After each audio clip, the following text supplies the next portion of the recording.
Rendez-vous sur boutique.canalplus.com. Berkoff dans tous ses états, midi 13h, Arthur Delaborde.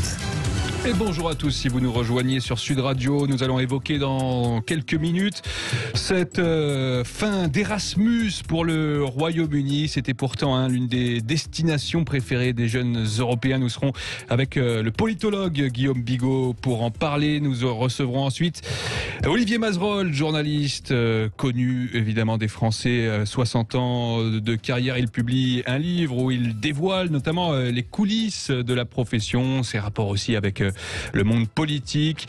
Nous en parlerons donc aux alentours de 12h30.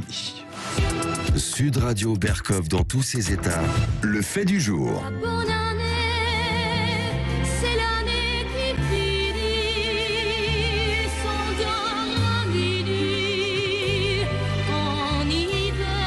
Mireille Mathieu était quand même vachement optimiste sur la qualité et la teneur des années, puisque nous sommes aujourd'hui avec Rocco Contento, porte-parole Île-de-France du syndicat policier unité SGP Police FO, et je crois que vous êtes plutôt inquiet, en tout cas sceptique quant à la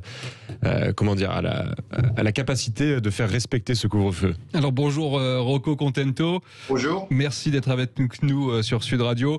Effectivement, on a un dispositif de 100 000 policiers et gendarmes mobilisés pour cette Saint-Sylvestre.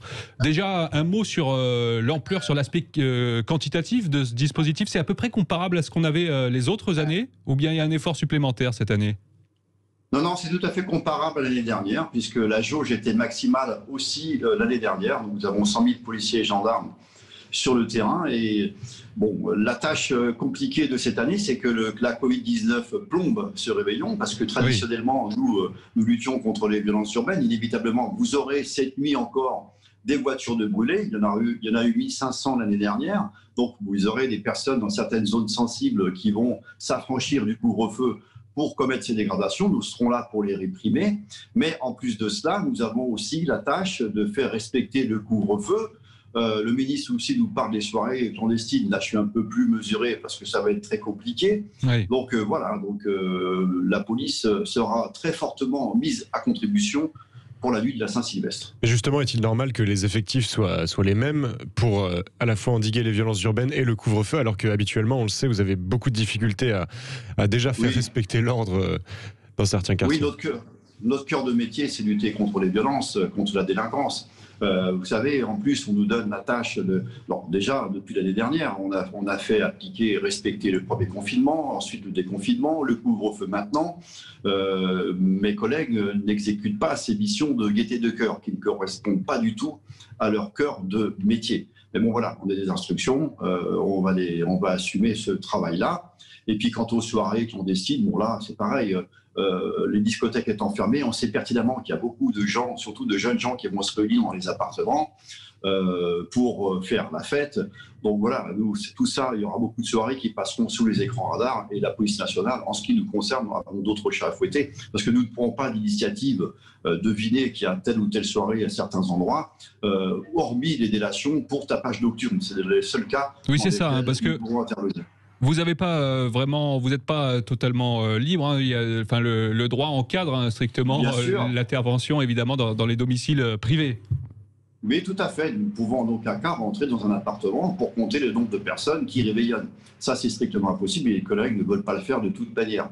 Donc, la seule manière, c'est effectivement sur les réseaux sociaux qui sont surveillés depuis quelques jours assidûment, voir s'il y a vraiment des grosses soirées clandestines, style dans un entrepôt avec 400 personnes. Oui. Là, évidemment, nous interviendrons. Mais bon, on ne va pas intervenir dans les appartements parce que déjà, nous ne sommes pas autorisés à y entrer. Est-ce que vous disiez, c'est donc votre réelle capacité d'action, elle est liée à la délation finalement des voisins qui constatent bien qu'il y a trop de monde à côté, c'est ça? Et qui appellent le commissariat. En fait, les voisins vont appeler s'il y a un tapage nocturne. Oui, c'est une nuisance. Voilà. Mais dans ce cadre-là, ça peut être une amende de 68 €. Mais en aucun cas, si il y a 15 personnes dans un appartement et qui font pas de bruit, je pense pas que les voisins vont alerter ou vont dire il y a 15 personnes dans cet appartement-là. Donc, et imaginons notre cœur de métier, c'est la lutte contre la délinquance, c'est la lutte contre les violences urbaines et malheureusement, hélas, traditionnellement, nous en aurons ce soir dans les zones sensibles du territoire national. Et voilà, c'est ça notre travail, notre boulot et notre cœur de métier. Imaginons, on ne sait jamais, que des voisins dénoncent, par exemple, prétextant un tapage nocturne, qu'il n'y a pas de tapage nocturne.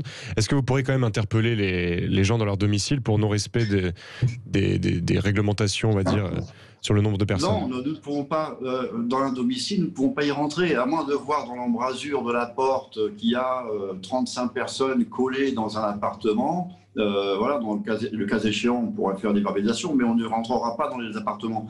Donc je sais qu'il y aura beaucoup de soirées, parce que bon, vous avez des centaines de milliers de personnes, de jeunes qui ont fêté la nouvelle année l'année dernière en discothèque. Ils vont se rassembler cette année dans des lieux privés, mais je vous le dis, la priorité d'action, et d'ailleurs le ministre l'a bien dit, c'est la lutte contre les dégradations et contre les violences urbaines. Il faut rappeler qu'on a eu l'an dernier à peu près 1500 voitures brûlées. C'est évidemment la Saint-Sylvestre vous occupe toujours beaucoup eh bien chaque année. Hein. Tout à fait. Et puis bon, on a tendance à banaliser les voitures brûlées. On se félicite parce qu'on a eu 100 voitures de brûlées de moins que l'année dernière. Mais voilà, déjà une voiture brûlée, ça ne devrait pas arriver. Donc voilà, moi je regrette ce phénomène de banalisation de ces véhicules brûlés.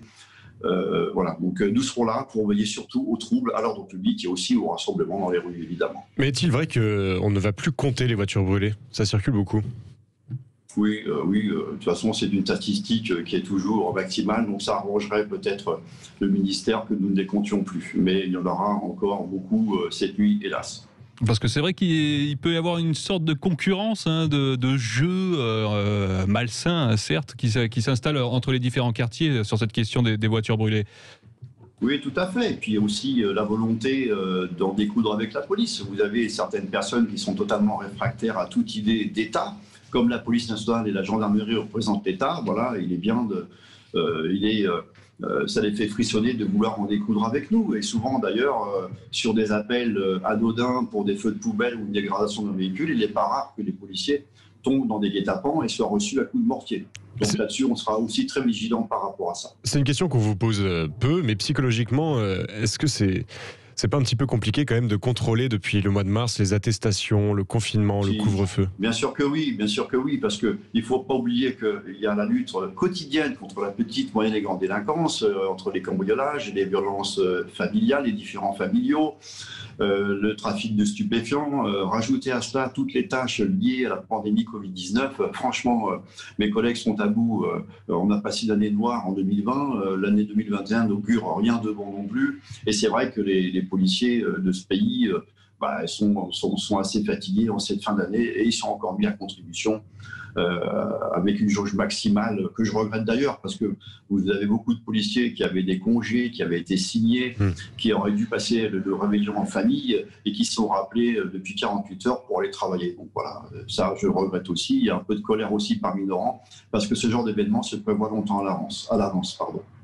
Et ces tensions vis-à-vis des forces de l'ordre qu'on constate depuis plusieurs mois, est-ce que vous craignez qu'elles ressurgissent dans les rues ce soir particulièrement ? Déjà ce soir, ce qui est bien, c'est qu'il y a le couvre-feu, donc il n'y aura pas de gros rassemblements, par exemple, à les Champs-Élysées ou ailleurs. Je pense qu'on sera tranquille à Paris, mais je pense qu'en périphérie, notamment dans le département de la Seine-Saint-Denis, dans les... Vous êtes... Alors, oui, allô ? Oui, on vous entend, il y a une petite coupure. Oui, ça va être plus problématique dans certains autres départements et puis d'autres territoires de France. Il n'y a pas qu'en banlieue où il peut y avoir des soucis. Hein.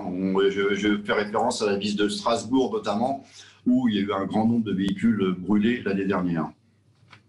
Eh bien, évidemment, on pense beaucoup à vous. On se doute que ça va être compliqué. Merci beaucoup. Merci beaucoup. Merci beaucoup d'avoir été avec nous. Vous êtes du syndicat SGP Police Unité FO. Tout à fait. Merci beaucoup. Au revoir. On continue.